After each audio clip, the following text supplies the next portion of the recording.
Hey, how are you doing? Terry Ham with Pasadena Martial Arts.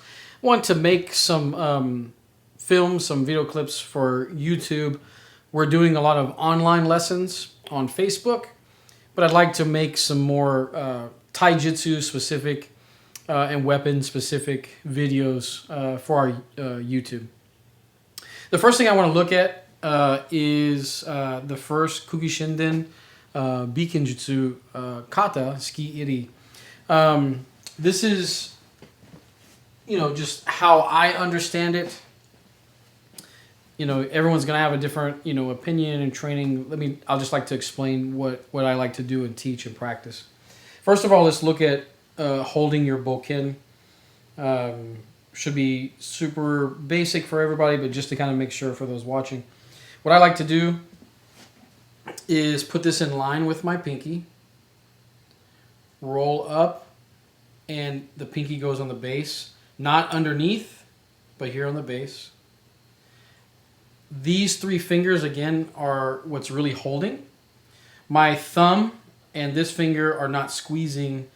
I also don't keep them out, but keep them here, but these are a little bit looser.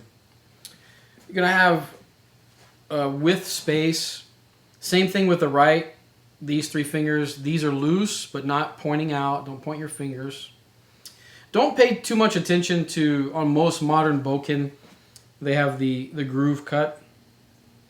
The idea, it should be about the length to the floor, and that should be about where your handle is, here.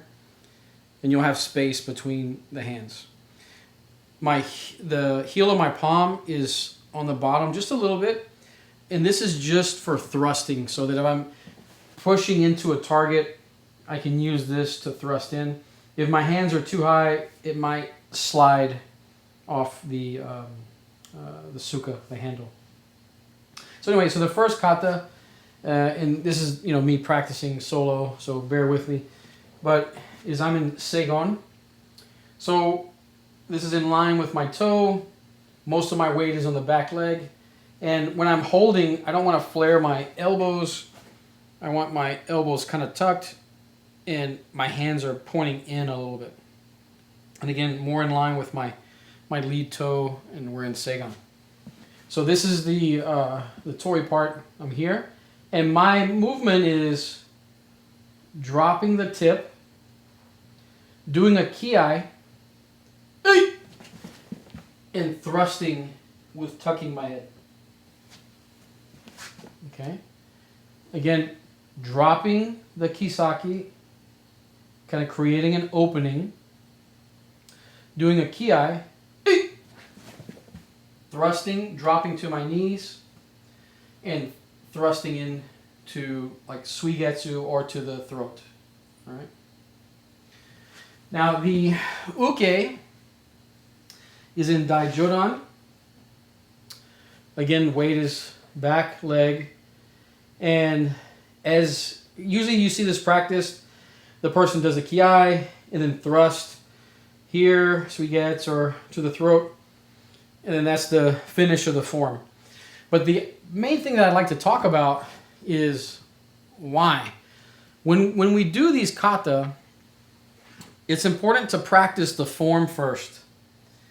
And you practice the form, really without question. This is the form, you do this, they do this.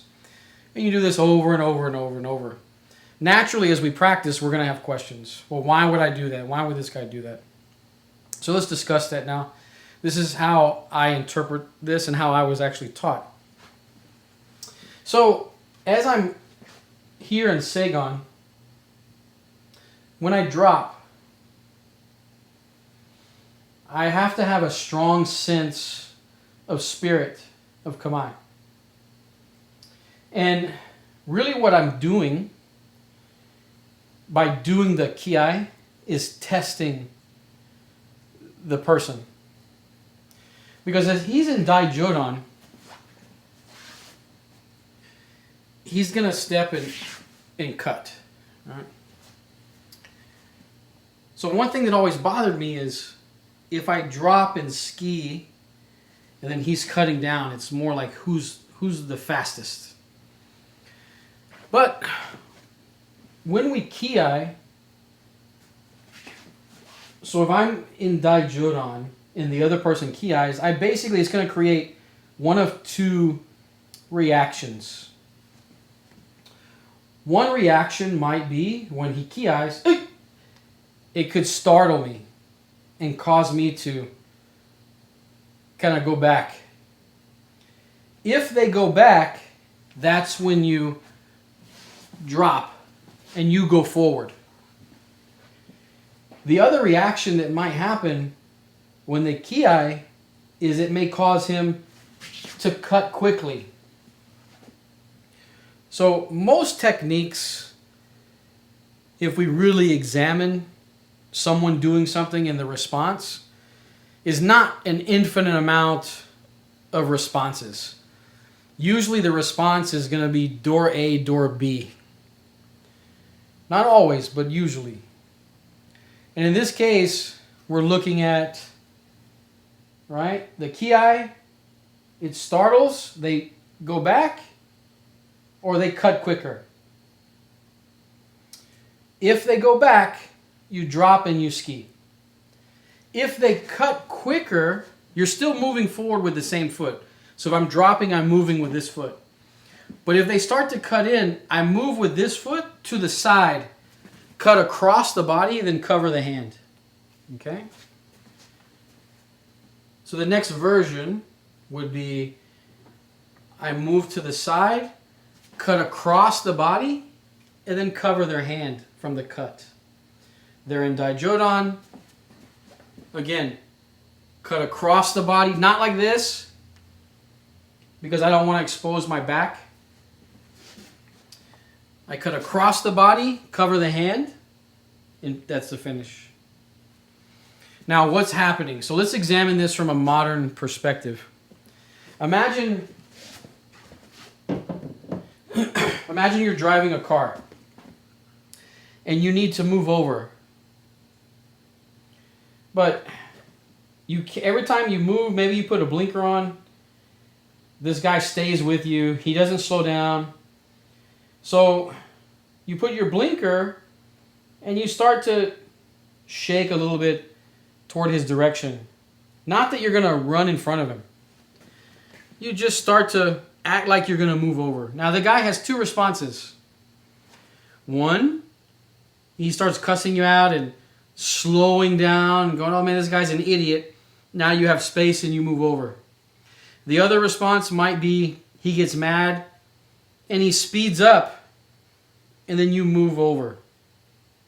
In any case, we've created the same type of reaction that we're looking for with the sword. The ki causes a response, either startles them, in which case immediately as they retract any space, you go forward and drop, or it speeds them up, in which you cut across and cover the arm. Okay, so that's the first kata, how we practice it. And I'd like to also show a drill for the sword, one of the sword cut drills that we do. Real nice and simple. This is just something that you can drill at home. So I'm going to have my right foot forward and the sword is going to be up. I know this is opposite of what most people are used to doing, but I'm going to have this here. I'm going to move forward with my right foot and cut yokomen, side of the head. Now I'm going to move back my rear leg first, sliding step, and cut on this side. Cut, cut, cut, cut, cut, cut. You can do this over and over, get a good feel for footwork, doing cuts. Your arms are up, so you're kind of getting a good workout on your arms, your shoulders, and your lats as well. So the first kata, how we practice it, and then a little drill that you can do at home. One more time. Do it from this side. My footwork is lift and press. When I move back, lift and press. So 1, 2, 1, 2, 1, 2. Okay? So first kata, details for that you can explore, and a little sword work drill to do as well. All right, thank you.